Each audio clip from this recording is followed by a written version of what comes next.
Hello everyone, welcome back to your channel guys. कैसे आप सब? होप करता हूँ आप सब बहुत अच्छे होंगे। आज मैं वीडियो लेके आया हूँ सर्टिफाइड कॉपीज की law and ethics CMA inter group 1 का पेपर नंबर 6। ठीक है, लॉ एंड एथिक्स। इसमें इस बच्चे की मार्किंग है 29। ठीक है, ठीक है, तो 29 है। इसका मतलब ये है कि बच्चा पास भी नहीं हुआ है। ठीक है, इंडिविजुअल सब्जेक्ट में भी पास नहीं हुआ है ये। ठीक है, और अगर एग्रीगेट भी इसके 50 बनते हैं तो भी इस सब्जेक्ट में या पूरे ग्रुप में पास नहीं होगा। ठीक है, रेदर देन जब तक उस बच्चे का एग्जामिशन ना हो उस पर किसी इंडिविजुअल सब्जेक्ट में। ठीक है, चलो वो सब एक दूसरी तरफ है, और अभी हमारे पास है सर्टिफाइड कॉपीज। ठीक है, हम फिलहाल इसकी बात करेंगे। इस पर्टिकुलर टॉपिक की हम बात करेंगे लॉ एंड एथिक्स। ठीक है, कि प्रेजेंटेशन कैसी करने है आपको। अब देखो, पहला question, answer to question number 1। ठीक है, आपको ऐसे दिखना है, मतलब लिखना है। ठीक है, पहले में ए का, पहले का सी, दूसरे का ए। ठीक है, इसके आगे कोई चीज़ नहीं लिखनी है इसके बारे में कि सी में क्या लिखा हुआ था। आपको ठीक ऐसे लिखना है। ठीक है, बी में आपको ऐसे लिखना है। ठीक है, अब मैं दिखा देता हूँ कि पहले का ए, यानी जैसे जून 23 टर्म इंटरमीडिएट एग्ज़ाम जो लेटेस्ट अभी ICMI ने लिया था उसका है। और ए के पहले का सी है। ठीक है, तो इसमें आपको मिस रिप्रेजेंटेशन लिखने की कोई ज़रूरत नहीं है। ठीक है, आप पहले का सी लिख सकते हो बस। ठीक है, वैसे ही बी पार्ट में, जैसे बी पार्ट में मैच द फॉलोइंग है। ठीक है, तो इसमें आपको ऐसे लिखने की ज़रूरत नहीं है। आपको बस ऐसे लिख दो, पहले का डी। आपको ये नहीं लिखना पहले का डी यानी वॉल्यूंट्री एंड इनवॉल्यूंट्री, ये लिखने की कोई ज़रूरत नहीं है। No need to write this. ठीक है, अब इसके बाद हम आ जाते हैं कि देखो पहले में कितना 5 नंबर इस बच्चे को मिला है 10 में से। ठीक है, आउट ऑफ 10। और वही फिर बी पार्ट में सारे सही हैं, 5 नंबर पूरे मिले हैं। ठीक है, और यही ऐसे ही मेंशन किया है, ए पार्ट में 5 और बी पार्ट में 5। ये देखो, ए पार्ट में 5, बी पार्ट में 5। अभी सी में 2 नंबर मिले होंगे। ठीक है, ये देखो 2 नंबर मिले हैं ना। तो आपको ऐसे लिखना है, ट्रू या फॉल्स। उसके बाद आ जाते हैं फिल इन द ब्लैंक्स में। फिल इन द ब्लैंक्स में पूछा गया है, फिल इन द ब्लैंक्स में देखो पूछा गया है कि एक्सेप्टेंस में भी आइदर जनरल और कंडीशनल। तो इस बच्चे ने कंडीशनल लिखा है। ठीक है, फिर दूसरे पार्ट में फिक्स्ड। ठीक है, अब गलत होगा तो गलत पूरा कटेगा वो। ठीक है, फिल इन द ब्लैंक्स में ऐसा नहीं है कि मिलता जुलता है तो भाई कर दिया ना, सेम वर्ड चाहिए। उसके बाद एक ये रजिस्ट्रेशन सही हुआ इस बच्चे का, और हाँ ये डिलेमा 2, तो 2 मार्क्स इसको लास्ट में वैसे मिले 1+1। ठीक है, इसके बाद हम बात करते हैं आंसर टू क्वेश्चन नंबर 2 का ए। ठीक है, उसमें इस बच्चे ने देखो कैसे प्रेजेंटेशन किया है अपना, कि कॉसी कॉन्ट्रैक्ट जो है अकॉर्डिंग टू ये सारी चीज़ें लिखी है। ठीक है, इस एक्ट के अगर आपको सेक्शन वगैरह याद नहीं है तो आप एक्ट का नाम भी लिख सकते हो कि अकॉर्डिंग टू दिस एक्ट। ठीक है, एज प्रिस्क्राइब्ड। ठीक है, ये सब चीज़ें आप लिख सकते हो ऐसे करके। ठीक है, थ्योरी पेपर में ये सब बहुत काम की चीज़ें होती है। देखो दिमाग थोड़ा लगाना पड़ेगा इसमें कि कैसे आप थोड़ा मतलब दूसरों से अलग दिख सकते हो। ठीक है, एक सेक्शन भी आपने नहीं लिखा, ठीक है, लॉ जैसे पेपर में, तो एग्जामिनर भी कहीं ना कहीं समझ जाता है कि इस बच्चे को मतलब इतना समझ नहीं है। ठीक है, उस हिसाब से भी फिर वो चेकिंग करता है। अब यहाँ अगर उसको पता चले गया कि इस बच्चे ने अभी तक ऐसा कोई तो दिखाई नहीं है तो फिर ढीला पड़ जाएगा वो। ठीक है, आगे फिर आपको उस हिसाब से स्कोरिंग करेगा। ठीक है, तो ये देखो पहले सारे कटे हुए हैं। ठीक है, 5th पार्ट उसको थोड़ा ठीक लगा, इसके नंबर दिए होंगे, 5 नंबर दिए हैं। ठीक है, फिर हम बात करते हैं आंसर टू क्वेश्चन नंबर 2 का बी पार्ट। ठीक है, answer to question number B क्या है, 2 का बी। ठीक है, मिस्टर एक्स ए बिजनेसमैन, मतलब एक ऐसा क्वेश्चन आया था, उस हिसाब से इस बच्चे ने सही नहीं लिखा है तो 0 मार्किंग है। ठीक है, ये देखो 0 मार्किंग है, यानी 2 के ए में 5 नंबर मिला है।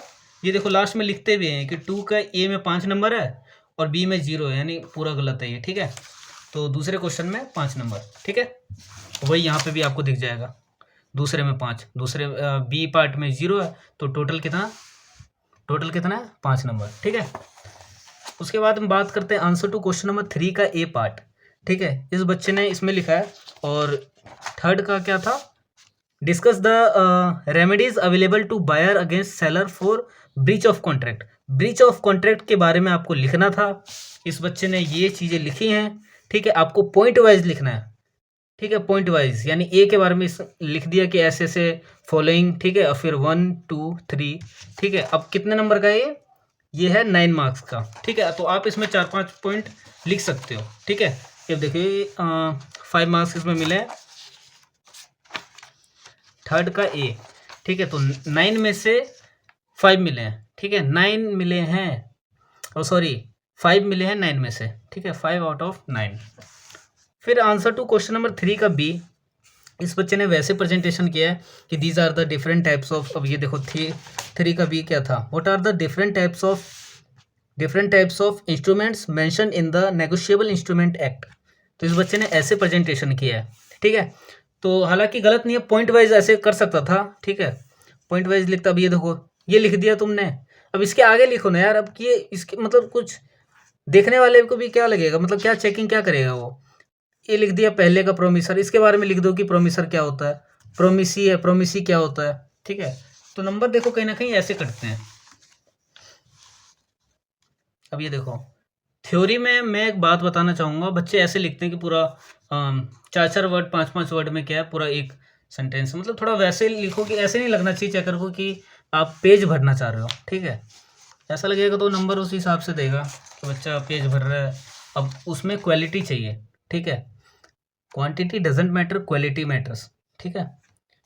अब ये आंसर टू क्वेश्चन नंबर 5 का बी पार्ट, क्वेश्चन नंबर 5 का बी पार्ट क्या कहता है कि what are the prohibitions of buyback as mention in section 70 of the companies act 2013, ठीक है। तो उस बच्चे ने ऐसे लिखा है, ठीक है, टोटल ऑफ 25% वगैरह पॉइंट वाइज लिखा है। चलो गलत है, कोई पॉइंट ठीक नहीं है तो चलो नंबर मतलब काट लिए हैं, लेकिन ऐसे आपको लिखना ऐसे ही है, पॉइंट वाइज 1 2 3 ऐसे करके लिखना है, ठीक है। ये दिखाने का बेसिकली मेरा जो एम है बस यही है कि दिखाने का मतलब आप ये चीज़ों से सीखो कि इस बच्चे ने कैसे लिखा है तो इसको वैसे नंबर मिले हैं, ठीक है। तो वो गलती हमें नहीं करना, ठीक है। अब आंसर टू 7 का ए है, ये कट गया। अब ये देख लो 7 का बी, ठीक है, अमाउंट ऑफ ग्रेचुटी, कोई पॉइंट है, अमाउंट ऑफ ग्रेचुटी क्या लिखा है, पेमेंट ऑफ ग्रेचुटी के एक्ट के बारे में क्वेश्चन है कि 7 का बी है कि explain provision relating to the notice for payment of gratuity act. Point है कंडीशन टू गेट ग्रेचुटी, चलो ये तो लग रहा है कि बना के लिखा है, तो चेक करो उस हिसाब से नंबर भी दिया है 0, देख रहे हो 0। फिर 8 का ए, हमारा 8th का ए, यानी 8th क्वेश्चन क्या था हमारा, 8th क्वेश्चन था हमारा कि agreement without consideration as per Indian contract act. तो इस बच्चे ने ऐसे लिखा है, नो मार्किंग, ठीक है।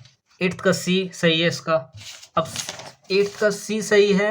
अब कुछ बच्चे ऐसे बोलेंगे कि सी पहले लिखता बाद में, ऐसा नहीं है कि मतलब पॉइंट ऊपर नीचे आप मतलब आंसर में जो जैसे ए है बी है, अगर आपको सी पहले आता है, सी आता है तो सी आप पहले लिखो या सी बाद में लिखो, आपका चेकिंग उस हिसाब से सही होगी। ऐसा नहीं है कि अब जो चीज़ आती है, वैसे तो बेसिकली मैं भी रेफ़र करूँगा आपको कि वही चीज़ आप पहले लिखो जो आपको आता है, ठीक है। लेकिन ऐसा नहीं है कि आपने आपका देखो 8th का ए गलत हो गया तो ऐसा नहीं है कि 8th का सी आपको उस हिसाब से मिलेगा, कटा है ना, मतलब मार्किंग मिली है ना, पूरा सही है इस बच्चे का, 3 नंबर पूरे मिले हैं, ठीक है। 3 नंबर मिले हैं मतलब 5 में से, और पॉइंट लिख सकता था क्योंकि देखो 5 नंबर का कोई क्वेश्चन है अगर तो 5 पॉइंट आपको लिखना पड़ेगा, ठीक है। अब बच्चे ने 3 पॉइंट लिखे, तीनों सही लिखे तो 3 नंबर मिले हैं, ठीक है। इसी हिसाब से मार्किंग होती है। 8th का डी चलो गलत है। अब ये था बेसिकली, बस यहाँ ये पेपर एंड हो गया, और ये कुछ रफ वर्क, ठीक है, पीछे दिखा सकते हो आप रफ करके ऐसे।